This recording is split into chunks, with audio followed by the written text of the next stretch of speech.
Hello, இது என்னோடய first mini vlog.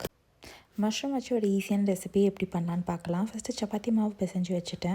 Mixie ஜாரில் 4 பல்லு பூண்டு, கொஞ்சம் இஞ்சி, 2 பச்சை மிளகா, கொஞ்சம் கொரியாண்டர் லீவ்ஸ் போட்டு உப்பு சேர்த்து நல்லா தண்ணியாக அரைச்சி எடுத்துக்கலாம். இப்போ அதை கட் பண்ணி வச்ச மஷ்ரூமில் ஒரு ஆனியன் சாப் பண்ணியிருக்கேன், அதில் ஆட் பண்ணி நல்லா மிக்ஸ் பண்ணிக்கோங்க. இப்போ அதே கடாயில் கொஞ்சம் ஆலிவ் ஆயில் ஆட் பண்ணி 2 தேங்காய் பல்லை நல்லா பேஸ்ட் பண்ணி எடுத்திருக்கேன், அதையும் ஆட் பண்ணி நல்லா கொதிக்க விட்டுருங்க, பச்சை வாடை போகணும். லேயராக வேணுன்றதுக்காக நான் ட்ரையாங்கிள் சப்பாத்தி போட்டிருக்கேன். இப்போ வாழை இலையை ஃப்ரண்ட்டும் பேக்கும் அடுப்பில் வாட்டிட்டு சப்பாத்தி கறின்னு லேயராக அடுக்கி ஒரு த்ரெட்டை வச்சு நல்லா டைட்டாக கட்டிக்கோங்க. இப்போ சேம் கடாயில் கொஞ்சம் தண்ணி ஊற்றி இந்த பொட்டலத்தை உள்ளே போட்டு ஒரு 10 to 15 minutes அப்படியே கொதிக்க விட்டு எடுத்து அப்படியே ஓப்பன் பண்ணிங்கன்னா நம்ம க்ரீன் கோஸ்டல் மஷ்ரூம் பட்டலம் ரெடி.